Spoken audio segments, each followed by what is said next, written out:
Now, this was 100% not planned. This was not planned in any of the slightest thing. I think I had no more thought to add another video today. I wasn't going to record anything else. I was going to maybe like wait until tomorrow and do some normal reviews, but while watching the fairy tale anime today, now I'm just watching the new episode, and right at that scene where the five shooting stars come out, each being one of the Dragon Slayer kids that came through the Eclipse Gate with Layla, right when the scene ends, you actually see a sixth one. And it's very interesting because I had to go back and look at the manga and like try and think of like who this could be. And it's not in the manga. We specifically see five, and it's even obviously noted both in the anime and the manga, five, but it's not shown until right at the very point where the scene starts to fade, and even the shooting star lines, as you see, kind of like fade out. There's five of the normal ones. There's purple, white, green, red, and blue. Purple being Rogue, white being Sting, green being Gajil, red being Natsu, and blue being Wendy. Now, this yellow one, especially because it's delayed, it's not until right when the scene starts to fade away, and it's not aligned up with the other ones.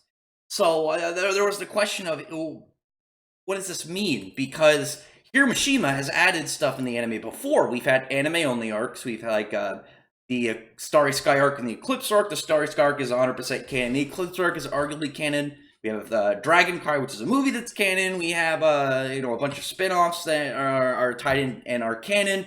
And we have stuff that it's not canon, but it's what Hiroshima wanted originally. Like Aragorn was originally supposed to be in the Erasion Seis arc, but ended up getting cut from it, and then the anime ended up doing it instead.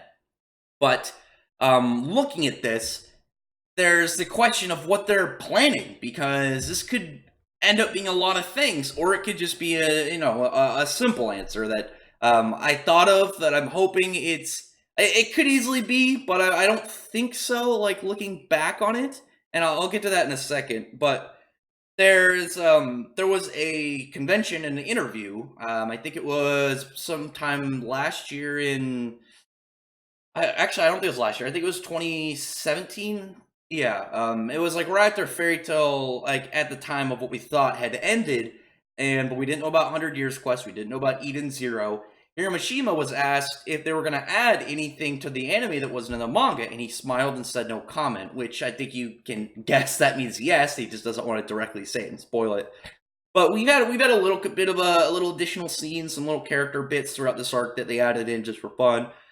Some scenes extra flair, but for the most part, when people add in scenes, it's more of like a additional little bit. Maybe characters have a little bit more interaction with each other. Maybe you just get a couple minutes extra fight scene or something. And you could even get something like back in Tartarus, the anime added in Rusty Rose going to talk to Tartarus. He went to go confront Tartarus. Yes, Hiroshima originally wanted to do that in the manga, but his editor had him make the arc shorter than he actually wanted it to be, so he ended up getting it put in the anime. And that's like a scene that like it's completely original in the anime. There's no like indication of it in the manga from what I recall, and it adds like a really good extra part, but it doesn't change anything that happened in the arc itself. Whereas this opens up a lot of questions. Like it could be a member of Diablos. Maybe this is the character that helped get Diablos as powerful as they were. Maybe it could be like a dragon.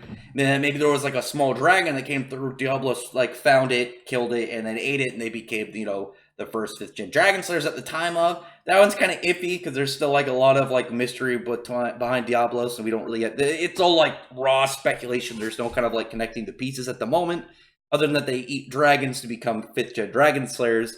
I had like a momentary kind of question for a couple of characters because this one's yellow. And the like first like snapshot was like Laxus, but I'm like, that makes no fucking sense. Like Laxus, obviously, like he's Ivan's son. Like, why would he come? This makes sense for him to come to the Eclipse Gate. Godsphere, no, that doesn't make sense. He's a 2nd generation Dragon Slayer. Elisari, no, we know Elisari was already pretty old when guilds, like the official guild, like kind of system was created. He was the one who made it with Magic Dragon or Magia Dragon, however it's whichever one's the correct canon pronunciation. I'll wait until the official translations come out to correct myself on whichever those are. But anyway, or it could be a brand new character. Like it could be maybe and they're gonna do another movie, and this will be the villain. Maybe this is somebody that will get introduced slightly in the anime, maybe just kind of like shown in a scene, like in a back shot or something, but brought into the manga. Maybe this is a character that will be brought into the manga and then will refer to this scene. And then obviously they're talking more about the anime because we know that Hiro Mishima wanted to add in stuff to the anime versus the manga for the Alvarez arc. Obviously adjusting things that he wanted to happen, but maybe had to get cut. You know, obviously, like I said, it's happened before. Look at the Tartarus arc. There's, I think, one method and one kind of like potential is Sonya, but I'd have to go back and look. There's a novel actually for Dragon Cry that comes with the movie that explains like her and like her story. I haven't read it because unfortunately it's only in Japanese, and I don't think I'll ever be able to to read it, rather, unless it's like a long text that's somewhere online. But there is a part about like a little bit information of her, you know, like her and Animus traveling to Stella, where they conquered and revolutionized the country. And the question is did that happen back in the time, way back when? Because her being unaging because of the fact of that she had a dragon within her, or is it because of or coming to the Eclipse Gate? I can see it possible. I mean, she does wear yellow in the movie, but it's still a thing I think I can only get answered if it's explained in the novel. I don't think it's at least it's not knowledgeable to me, because like I said, I haven't unfortunately been able to read the novel. If you have somehow read the novel or read information on the novel, please tell me, because there's a lot of possibility behind this, and a lot of like maybe build up for a future character or a future arc, or just a piece to add in the story. Like it could easily, it just seems like one of these slide little things that they could put in to be brought up later. Like there was a part recently in Fire Force. There's like a scene in one of the chapters I didn't notice until I went back and looked, because someone pointed it out in the most recent chapter, 183. They're like wondering where Arthur was, and you go back to the previous chapter, and you actually see his foot in a panel because he actually fell off the car that they were driving, and they didn't bring it up. It was just like, if you noticed.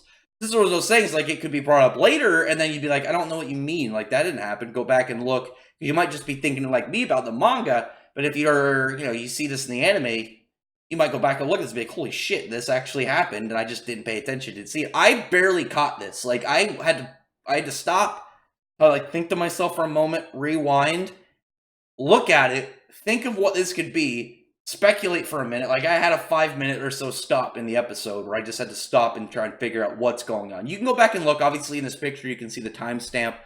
So you just go to, like, peer off, and, if you didn't notice it, or if you did notice it, you can go look. And just question what this could be. Again, it could be something like Stella, but I feel like I feel like it would be way too short in time span for her to take over Stella, or not Stella, Sonya. It would be too much for her to take over it, because she would have left while really young, like the others, and it would have been a reasonable amount of time up until the point where she ended up taking over Stella with Animus. Again, if it's brought up in the novel, please tell me if you know, but I'm going to leave it for now of the question, like, could this be another Dragon Slayer that might get revealed, or is it something that we just...